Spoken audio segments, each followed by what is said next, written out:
கர்த்தரும் இரட்சகருமாயிருக்கிற இயேசு கிறிஸ்துவின் நாமத்தில் உங்கள் எல்லாருக்கும் என்னுடைய அன்பின் வாழ்த்துக்கள். இயேசு கிறிஸ்து உங்களை அதிகமாய் நேசிக்கிறார்.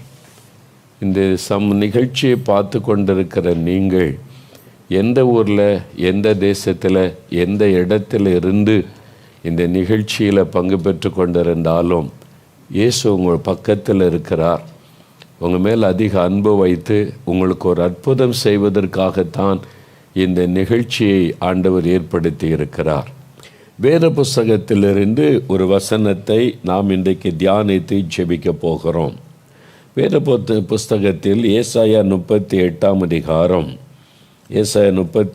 அதிகாரம் 5வது வசனத்தை நான் உங்களுக்காக வாசிக்கிறேன். வேதத்திலிருந்து கவனிங்க. ஆண்டவர் கர்த்தர் தன்னுடைய ஊழியக்காரன் மூலமாய் ஜெபம் பண்ணின ஒரு மனுஷருக்கு பதில் கொடுத்து ஒரு வார்த்தையை சொல்லுகிறார். உன் விண்ணப்பத்தை நான் கேட்டேன், உன் கண்ணீரை நான் கண்டேன், இதோ உன் நாட்களோடே 15 வருஷம் கூட்டுவேன். எசேக்கியா என்கிற ஒரு ராஜா வியாதிப்பட்டு படுக்கையில் ஆக்கிவிட்டார்.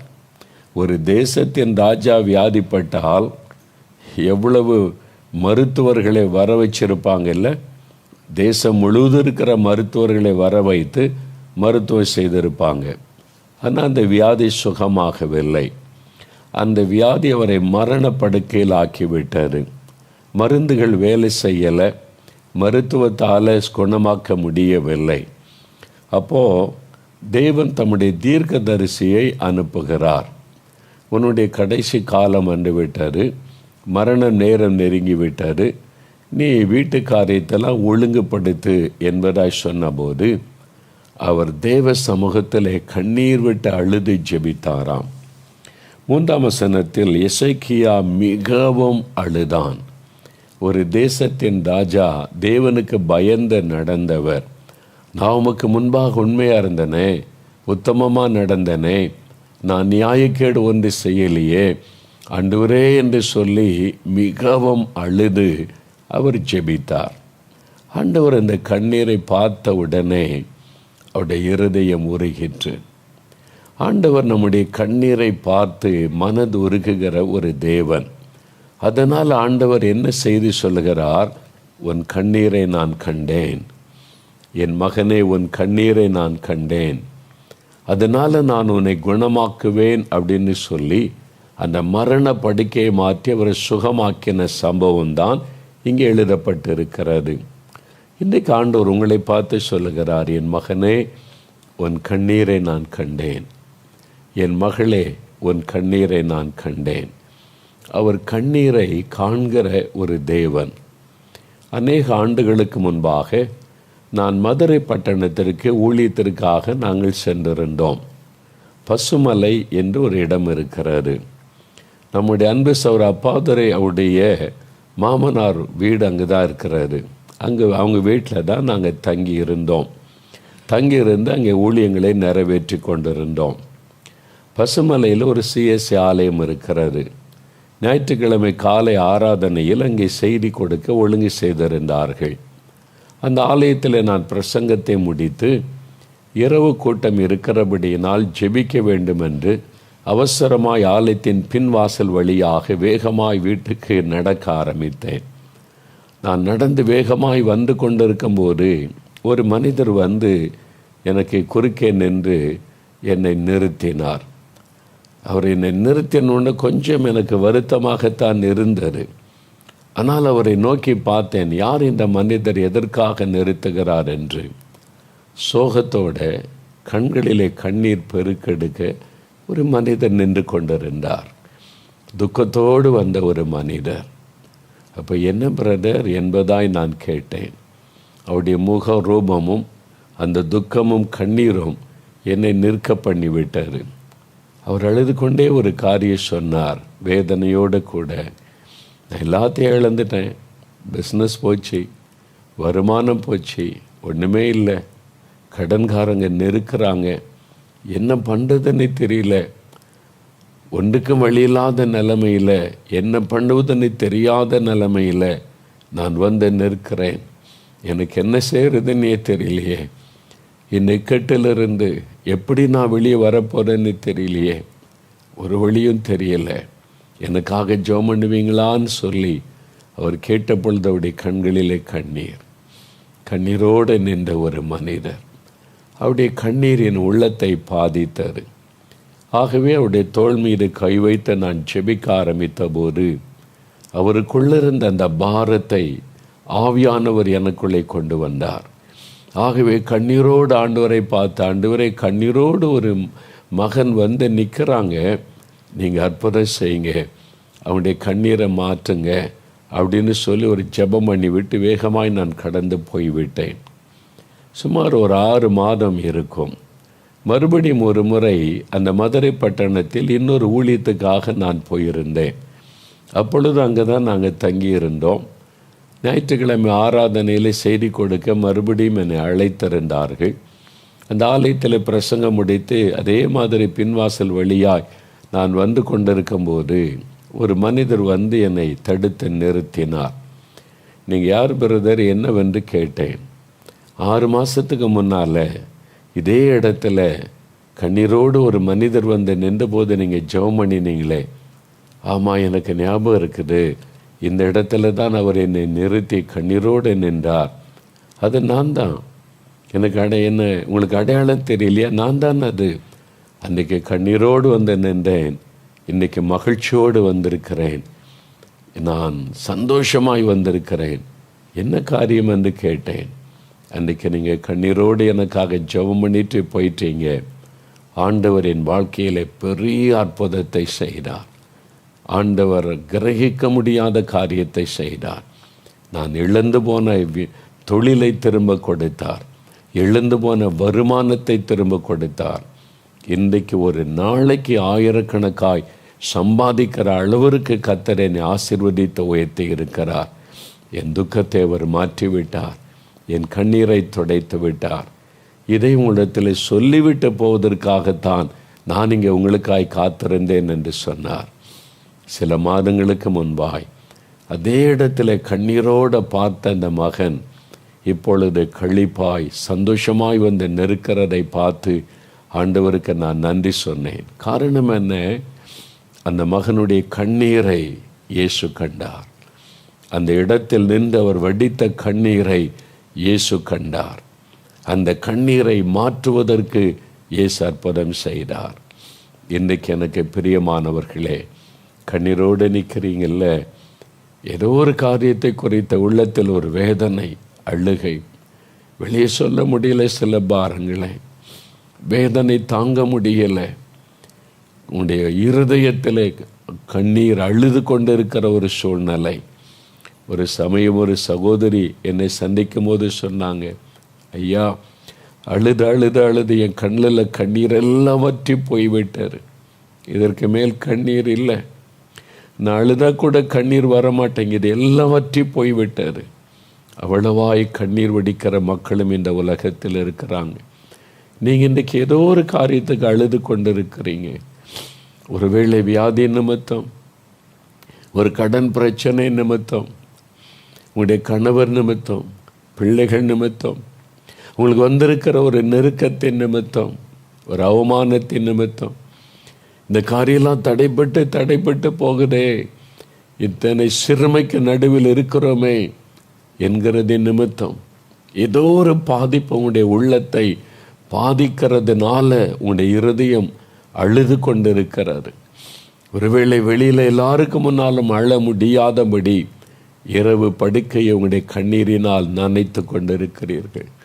யாருக்கு தெரியாமல் அழுது கொண்டிருக்கிறீங்க. கண்ணீர். ஆண்டவர் சொல்லுகிறார், உன் கண்ணீரை நான் கண்டேன் மகனே, உன் கண்ணீரை நான் கண்டேன் மகளே என்று ஆண்டவர் சொல்லுகிறார். எப்போ அவர் நம்முடைய கண்ணீரை காண்கிறாரோ உடனே அவர் அற்புதம் செய்கிறார். மனிதர்கள் வடிக்கிற கண்ணீருக்கு அவர் மதிப்பு மரியாதை கொடுத்து கவனிக்கிற ஒரு தேவன். அந்த கண்ணீரை துடைக்க அற்புதம் செய்கிற ஒரு ஆண்டவர். அதற்குத்தான் இன்றைக்கு இந்த நிகழ்ச்சி மூலம் ஒரு கண்ணீரை நான் கண்டேன் என்று சொல்ல காரணம் என்ன? எதற்காக நீங்கள் கண்ணீர் வடிக்கிறீங்களோ அதில் ஒரு அற்புதத்தை இன்றைக்கு இயேசு செய்வார். எதற்காக நீங்கள் அழுகிறீர்களோ அந்த அழுகையை நிறுத்துவதற்கு ஒரு அற்புதம் ஆண்டவர் செய்வார். எதற்காக உடைய ராத்திரியில் யாருக்கும் தெரியாமல் அழுது கொண்டிருக்கிறீர்களோ அந்த கண்ணீரை மாற்றுவதற்கு ஒரு அற்புதத்தை இன்றைக்கு இயேசு உங்களுக்கு செய்வார். பிரியமானவர்களே, அவர் கண்ணீரை காண்கிற ஒரு தேவன். அவர் இந்த உலகத்தில் மனிதனாய் அவதரித்து ஜனங்கள் மத்தியில் உலாவின போது இயேசு கிறிஸ்து அந்த பெயர் அவருக்கு வழங்கப்பட்டிருந்தது. அவர் நன்மை செய்கிறவராய் சுற்றி தெரிந்தார். இயேசு எங்கு போனாலும் ஜனங்கள் கூடினார்கள். காரணம், ஜனங்களுடைய வேதனைகளை விளங்கி கொண்டு அற்புதம் செய்கிற ஒரு ஆண்டவராய் சுற்றி தெரிந்தபடியால் அவர் போகிற இடமெல்லாம் ஜனங்கள் திரளாய் கூடி வந்து, எனக்கு ஒரு அற்புதம் நடந்தராதா, எனக்கு ஒரு விடுதலை தந்துவிட மாட்டாரா என்று இயேசுவை நெருங்கினார்கள்.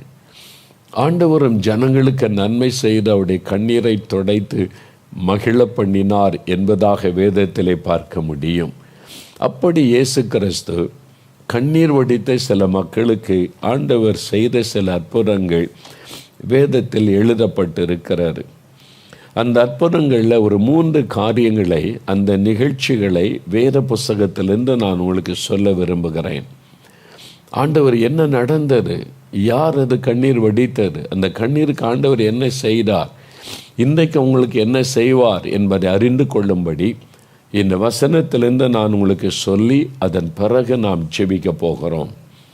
வேத புஸ்தகத்தில் பரிசுத்த லூக்கா எழுதின சுவிசேஷம் 7ஆம் அதிகாரம் 11ஆம் வசனம் முதல் வாசிக்கும்போது, இயேசு நாயின் என்று சொல்லப்பட்ட ஊருக்கு வருகிறார்.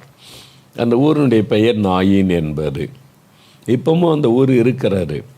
2000 ஆண்டுகளுக்கு முன்பாக இந்த அற்புதம் நடைபெற்றது. இப்பவும் இஸ்ரவேல் தேசம் போனால் கலிலேயா பகுதியில் நாயின் என்ற இந்த ஊர் இருக்கிறது. நான் இங்கே போயிருக்கிறேன். இங்கே ஒரு பெரிய அற்புதம் நடந்த சம்பவம் எழுதப்பட்டிருக்கிறது. இந்த அற்புதம் நடந்த இடத்துல இன்றைக்கு அங்கே ஒரு ஆலயம் அழகாய் கட்டப்பட்டு இருக்கிறது. நான் அங்கே போயிருக்கிறேன். இப்பவும் அந்த ஊருக்கு பெயர் நாயின் தான். இந்த நாயின் என்று சொல்லப்பட்ட ஊருக்கு இயேசு வருகிறார். அவர் தன்னுடைய சீஷரோடு அந்த ஊருக்கு வரும்போது, அந்த ஊரில் ஒரு விதவையின் மகன், ஒரே மகன் மரித்து விட்டான். அவனுக்கு என்ன வியாதியோ என்ன பிரச்சனையோ மரித்து விட்டான். அதனால் அவனை அடக்கம் பண்ணுவதற்கு அவன் இந்த ஊரை விட்டு வெளியில் கல்லறை தோட்டம் இருக்கிற இடத்திற்கு கொண்டு போகிறார்கள். அவனுடைய மரித்த சரீரத்தை சுமந்து கொண்டு வருகிறார்கள். அப்பொழுது வசனம் சொல்லுகிறது, ஊராரில் திரளான மக்கள் அந்த ஊர்வலத்தில் கலந்து கொண்டாங்களாம். என்ன, ஒரு விதவையின் மகன், வாலிபன் மரித்து விட்டான். அந்த விதவைக்கு எவ்வளோ பெரிய வேதனை. ஏற்கனவே கணவரை இழந்த ஒரு துக்கம். தன்னுடைய ஒரே மகன், இந்த மகனாவது தனக்கு ஆறுதலாக இருப்பான் என்று தன்னை தேற்றி கொண்டு வந்த சமயத்தில் மகனும் இறந்து விட்டான். அதனால் அந்த தாயினுடைய உள்ளம் எப்படி வேதனை அடைந்திருக்கும் பாருங்க. வசனம் சொல்லுகிறது, இயேசு ஊரின் வாசலுக்கு சமீபித்த போது மரித்து போன ஒருவனை அடக்கம் பண்ணும்படி கொண்டு வந்தார்கள். அவன் தன் தாய்க்கு ஒரே மகனாயிருந்தான். அவளோ கைம்பெண்ணாயிருந்தாள். ஊராரில் வெகு ஜனங்கள் அவளுடனே கூட வந்தார்கள். இப்போ இயேசு இந்த சம்பவத்தில் அவர் இந்த ஊர்வலத்தை பார்க்கிறார். கண்ணீர் வடித்து கொண்டு வருகிற விதவை தாயை இயேசு பார்க்கிறார். வசனம் சொல்லுகிறது, கர்த்தர் அவளை பார்த்து அவள் மேல் மனது உருகி, நீ அழாதே என்று சொன்னார். நீ அழாதே. அந்த அவள் கண்ணீர் வடித்து கொண்டு வருகிறாள். அவளுக்கு இயேசுவை தெரியாது, இவர் யார் என்று தெரியாது. இயேசு முதல் முறை அந்த ஊருக்கு போகிறார். இந்த விதவை அழுது கொண்டே வருகிறாள், கண்ணீர் வடித்து கொண்டே வருகிறாள். எப்படி புலம்பி இருப்பாள், என்னுடைய ஒரே மகனை நான் இழந்துட்டேன், என் கணவரை இழந்துட்டேன், அனாதை ஆயிட்டேன், இனிமேல் எனக்கு யார் இருக்கிறாங்க, ஏன் வாழணும் என்பதை போல் அழுது கொண்டே வந்திருக்க வேண்டும். இயேசு அவளை பார்த்த உடனே மனது உருகினார். Jesus was moved with compassion. அவருடைய இருதயம் இழகிற்று, அவருடைய இருதயம் உருகிற்று. ஐயோ, இந்த மகள் அழுகிறாளே, இந்த விதவை சகோதரி கண்ணீர் வடிக்கிறாளே. ஆண்டவருடைய உள்ளத்தில் அந்த துக்கம். ஒரு மனதுருக்கம். அதனால இயேசு சொல்கிறார், மகளே அழாதே, நீ அழாதே, நீ கண்ணீர் வடிக்காதே, என்னால் அதை தாங்கிக் கொள்ள முடியவில்லை, நீ அழுவதை என்னால் தாங்கிக் கொள்ள முடியவில்லை, நீ அழாதே சொல்லிட்டு ஆண்டவர் பாடையை தொட்டார். அதை சுமந்து கொண்டு போறாங்க. வேதம் சொல்லுகிறாரு, பாடையை அவர் தொட்டார். உடனே சுமந்து கொண்டு வந்தவர்கள் நின்றார்கள். இயேசு பார்க்கிறார், இந்த மகளுடைய கண்ணீர் மாற வேண்டுமானால் மரித்த மகன் உயிரோடு எழும்பணும். ஒரு அற்புதம் நடந்தால்தான் அவருடைய கண்ணீர் மாறும். வெறுமனே ஆறுதல் சொல்வதனாலே பிரயோஜனம் இல்லை. அவருடைய கண்ணீர் துடைக்கப்படணும். ஆனால் ஒரு அற்புதம் நடந்தாக வேண்டும். அதனால் இயேசு பாடையை தொட்டு நிறுத்தினார். மரித்து கிடந்த அந்த வாலிபனோடு பேசினார். வாலிபனே, நீ எழுந்திரு என்று உனக்கு சொல்லுகிறேன். இயேசுடைய வார்த்தையின் வல்லமை வெளிப்படுகிறது. வாலிபனே, நீ எழுந்திரு. செத்து போன அங்கு உயிரற்ற சடலத்தோடு இயேசு பேசுகிறார். உடனே அது ஒரு ஜீவன் அந்த மகனுக்குள்ளே வருகிறது. அவன் எழுந்து உட்கார்ந்து பேசத் தொடங்கினான். ஆண்டவர் அந்த மகனை தாயின் கையில் ஒப்புவித்தார். அந்த விதவைக்கு எப்படி இருந்திருக்கும்? அவருடைய கண்ணீர் ஆனந்த கண்ணீராய் மாறி இருக்கும். மரித்து போன என் மகன் எனக்கு திரும்ப கிடைத்து விட்டான். எவ்வளோ பெரிய சந்தோஷம் உண்டாயிருக்கும். அந்த ஊருக்கே ஒரு பெரிய மகிழ்ச்சி. என் மரித்து போன மகன் உயிரோடு எழும்பி விட்டான். தாய்க்கு சந்தோஷம், ஆனந்த கண்ணீர். இயேசுக்கு எப்படி நன்றி சொல்லியிருப்பாள் அந்த விதவை தாய்? யோசித்து பாருங்க. அவருடைய கண்ணீர் துடைக்கப்பட்டது.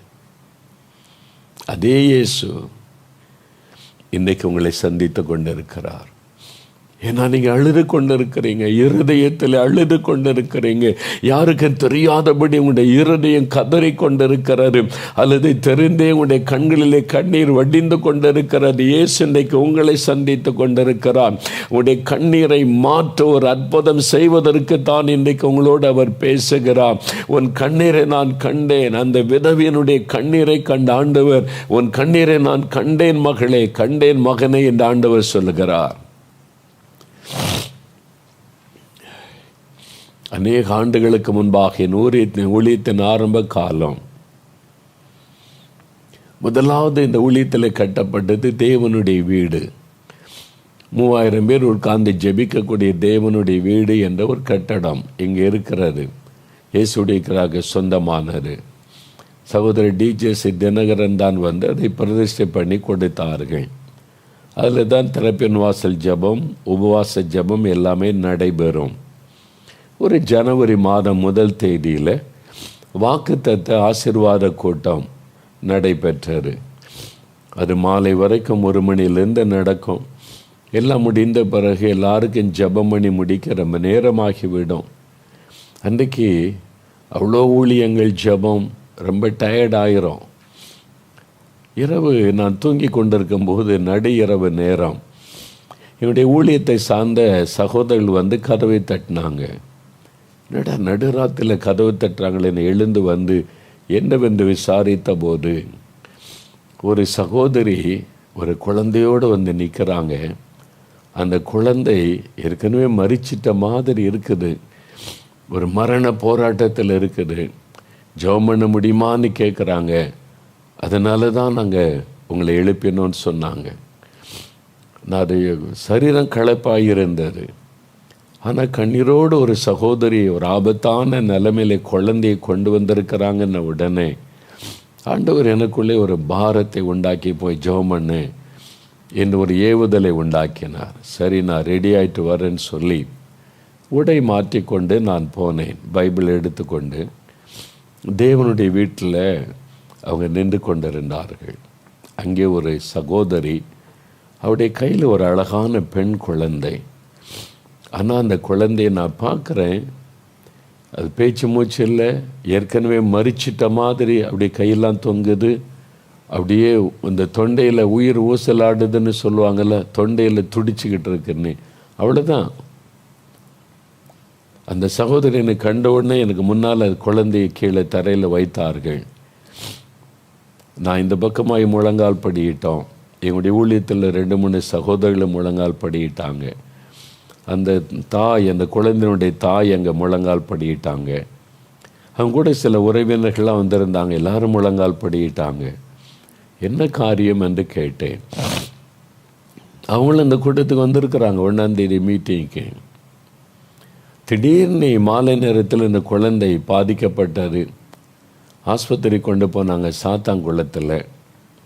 சாத்தாங்குளம்னா இப்போ தெரியுமே எல்லாருக்குமே. சாத்தாங்குளத்தில் அந்த ஆஸ்பத்திரி கொண்டு போனால் டாக்டர்ஸ் எவ்வளோ முயற்சி பண்ணுறாங்க.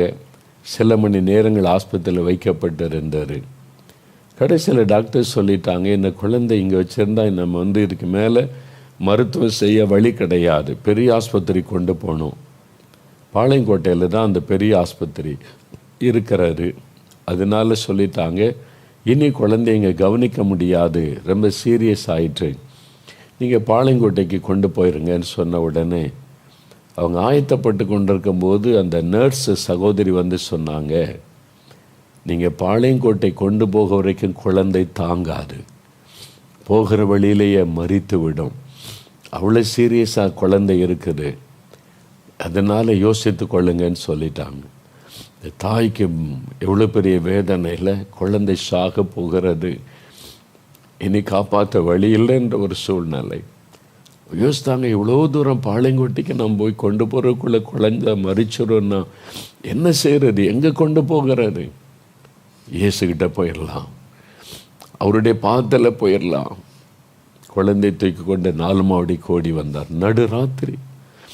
நடுராத்திரி நேரம் வந்து கண்ணீரோடு நின்றார்கள். அந்த சகோதரி கண்ணீர் விட்டு அழுதார்கள். அந்த குழந்தையை பார்க்கிறேன், உயிர் ஊசலாடுது, எந்த நிமிஷத்திலேயும் ஜீவன் போய்விடலாம். அந்த சகோதரங்க, ஆண்டவரே என் பாவத்தை மன்னிச்சு என் குழந்தைக்கு சுகம் கொடுங்க, கண்ணீர் விட்டு அழுகிறார்கள். அந்த கண்ணீரை பார்த்தபோது எங்களுக்கு என்ன ஜெபிக்கிறதுன்னு தெரியலை. இந்த சூழ்நிலையில் என்ன ஜெபிக்கிறது? அவங்க கூட சேர்ந்து நாங்கள் அழுதோம், ஆண்டவரே இந்த தாயனுடைய கண்ணீருக்கு இரக்கம் செய்யும், இந்த தாயனுடைய கண்ணீருக்கு நீங்கள் பதில் கொடுக்கணும் ஆண்டவரே. அவங்க கூட சேர்ந்து நாங்கள் அழுதோம், அவ்வளோதான். அப்படியே கண்ணீரை சிந்தினோம், இயேசுவே இயேசுவே என்று சொல்லி. 1 மணி நேரம் கடந்து விட்டது. அழுதுகிட்டே இருக்கோம், கதறிக்கொண்டே இருக்கிறோம். 1 மணி நேரம், ஒரு மாற்றமும் இல்லை. 1 மணி நேரத்தை கடந்து விட்டது. நாங்கள் இங்கிருந்து அழுகிறோம், அந்த தாய் அழுது கொண்டே இருக்கிறாங்க. திடீரென்று என் ஆவிக்குரிய கண்கள் திறக்கப்பட்டது. நான் பார்க்கும்போது அந்த தேவனுடைய வீட்டுக்குள்ளே இயேசு பிரத்யட்சமாய் இறங்கி வந்தார். அவர் வந்து நிற்கிறதை நான் பார்த்த உடனே என் உள்ளத்தில் ஒரு பெரிய ஒரு சந்தோஷம் வந்தது. இயேசு வந்துட்டார், சரியாயிரும். நான் அவரை பார்த்து கொண்டே இருக்கிறேன். அவர் நடந்து பக்கத்தில் வந்து அந்த குழந்தைக்கு பக்கத்தில் அவர் கீழே முழங்கால் படியிட்டு அமர்ந்து தரையிலே படுத்திருந்த இந்த குழந்தையின் மேலே தன் வலது கரத்தை வைத்தார். அந்த கரத்தை வைத்துவிட்டு என்னை பக்கமாய் திரும்பி பார்த்தார். ஒரு புன்முறுவலோடு எழுந்து நடந்து இயேசு மறைந்து போனார். நான் அதை பார்த்து கொண்டே இருக்கிறேன் தெளிவாக. அதை பார்க்க உள்ளத்தில் சந்தோஷம். இயேசு வந்துட்டார், அவர் தொட்டுட்டார், சுகமாயிட்டார். நான் சொல்கிறேன், இயேசு வந்து குழந்தையை தொட்டு விட்டார்னு நான் சொன்னேன், அவ்வளோதான். அந்த தாய் சந்தோஷத்தோட, இயேசுவே என் குழந்தையை தொட்டுட்டீங்க, என் குழந்தைக்கு சுகம் தந்துட்டீங்க, உங்களுக்கு ஸ்தோத்திரம். விசுவாசத்தோடு அதை ரிசீவ் பண்ணி அவங்க ஸ்தோத்திரம் பண்ணாங்க பாருங்கள். அற்புதம் ஆரம்பித்து விட்டார். குழந்தைக்குள்ள அற்புத மாற்றம் உண்டாயிற்று. ஒரு பெரிய விடுதலை, மரணக்கட்டு மாறினது. சாக கிடந்த குழந்தைக்கு ஒரு புதிய ஜீவனை இயேசு கொடுத்தார். காரணம், அந்த தாயினுடைய கண்ணீரை இயேசு கண்டார். அந்த தாயினுடைய வேதனையின் கண்ணீரை இயேசு கிறிஸ்து கண்டார். அதை கண்டு இந்த அற்புதத்தை இயேசு செய்தார். சில வருடங்களுக்கு பிறகு ஒரு நாள் நான் மதுரைக்கு இயேசு அழைக்கிறார் கூட்டம் நடைபெற்றது. அதில் பங்கு பெற நான் போயிருந்தேன். மைதானத்தில் நடந்து போய் கொண்டிருக்கும் போது ஒரு சகோதரி ஓடி வந்தாங்க. ஒரு குழந்தைய கூட்டிகிட்டு வந்தாங்க, ஸ்கூலில் படிக்கிற பிள்ளைய. வந்து என்னை தெரியுதா நாங்கள் தெரியலையா சகோதரி அப்படின்னு சொன்னேன். ஜனவரி 1 சாக கிடந்த ஒரு குழந்தையோடு வந்தோமே, ஆமாம் ஞாபகம் இருக்குது, இந்த குழந்தை தான். அன்றைக்கு ஆண்டவர் சுகம் கொடுத்து இன்றைக்கு அது பெரிய பிள்ளையா குடும்பத்தில் வாழ்ந்து கொண்டு இருக்கிற ஒரு மகளாக இருப்பாள். ஆண்டவர் அன்றைக்கு அந்த தாயனுடைய கண்ணீரை கண்டார். நீங்கள் அழுதுகிட்டு இருக்கீங்களா? உங்கள் குழந்தையை வைத்துக்கொண்டு, வியாதிப்பட்ட குழந்தை, வியாதிப்பட்ட கணவர், வியாதிப்பட்ட மனைவி, வியாதிப்பட்ட உங்களுடைய பெற்றோர், ஏதோ ஒரு உங்களுடைய குடும்பத்தில் ஆபத்தான சூழ்நிலையில் வைத்துக்கொண்டு அழுது கொண்டு இருக்கிறீங்களா? ஒரு வழியும் இல்லையே, யார் காப்பாற்றுவாங்க, ஏதாவது ஒரு அற்புதம் நடக்காதா என்று அழுது கொண்டு இருக்கிறீங்களா? ஆண்டவர் சொல்லுகிறார், உன் கண்ணீரை நான் கண்டேன் மகளே, உன் கண்ணீரை நான் கண்டேன் மகனே. ஆண்டவர் சொல்லுகிறார். அந்த விதவை தாயனுடைய கண்ணீரை ஆண்டவர் கண்டு அவருடைய கண்ணீரை துடைக்க அற்புதம் செய்த இயேசு இன்றைக்கு உங்களுக்கே செய்வார். இன்றைக்கு உங்களுக்கே செய்வார். உங்கள் வாழ்க்கையில் ஒரு அற்புதம் இன்றைக்கு உங்கள் வீட்டில் நடக்க போகிறது. உங்களை பாதிக்கிற விஷயம் என்ன? வியாதியா, வேதனையா, கடன் பிரச்சனையா, குழந்தை இல்லைன்ற ஒரு நெருக்கமா, எது உங்களை பாதித்து உங்களை வேதனைப்படுத்தி கொண்டிருக்கிறது, அதில் இயேசு உங்களுக்கு அற்புதம் செய்வார். இல்லை இப்போ பிரச்சனை பெருசாயிட்டு இதுக்கு மேலே ஒன்றும் செய்ய முடியாது. அவர் மிஞ்சின பிரச்சனை இந்த உலகத்தில் எதுவும் இல்லை. அவரால் முடியும். அந்த இயேசு தான் அவங்களோடு பேசி கொண்டிருக்கிறார். இதே லூக்கா எழுதின சுவிசேஷம் 8ஆம் அதிகாரத்தில் இன்னொரு சம்பவம் எழுதப்பட்டிருக்கிறது. லூக்கா 8ஆம் அதிகாரம் 52ஆம் வசனத்திலிருந்து நீங்கள் வாசிக்கும்போது, இயேசு ஒரு வீட்டுக்கு வருகிறார். 51-52 வசனம் பாருங்க. இயேசு வீட்டில் வந்தபோது பேதுருவையும் யாக்கோபையும் யோவானையும் பெண்ணின் தகப்பனையும் தாயையும் தவிர வேறொருவரையும் உள்ளே வரவிட்டாமல் எல்லாரும் அழுது அவளை குறித்து துக்கம் கொண்டாடுகிறதை கண்டு அழாதேயுங்கள் என்று சொன்னார். அழாதீங்க. ஒரு வீட்டுக்குள்ளே வரும்போது எல்லாரும் கண்ணீர் வடிக்கிறாங்க. காரணம் என்ன? யவீரு என்ற ஒரு ஊழியக்காரர், ஜெபாலய தலைவன். அவருக்கு 12 வயசில் ஒரு மகள். அந்த மகள் வியாதிப்பட்டு மரணப்படுக்கையில் ஆகிவிட்டாள். மரண அவஸ்தைப்படுகிறாள் என்று 41ஆம் வசனத்தில் இயேசுகிட்ட அவர் சொல்லுகிறார், என் மகள் மரண அவஸ்தைப்படுகிறாள், என் மகள் படுகிற வேதனை தாங்க முடியல. யவீரு வந்து அழுதிருப்பார், கண்ணீர் வடித்திருப்பார். இயேசுகிட்ட என் குடும்பமே அழுது கொண்டு இருக்கிறாரு, கண்ணீர் வடித்திருப்பார். என் மகள் மரண அவஸ்தைப்படுகிறாள் ஆண்டவரே. இயேசு சொன்னார், நான் வந்து அவளை குணமாக்குவேன், பயப்படாத, உன் கண்ணீரை நான் கண்டேன். ஆண்டவர் வந்தார். வருகிற வழியில் தாமதம் ஏற்பட்டு குழந்தை மரித்து விட்டது, அந்த செய்தி வந்து விட்டது. குழந்தை மரித்து விட்டது. இனி போதகரை வருத்தப்படுத்த வேண்டாம், இயேசுவை நீ வருத்தப்படுத்த வேண்டாம். இனி என்ன செய்ய முடியும்? இனி அடக்க ஆராதனை தானே செய்ய முடியும்.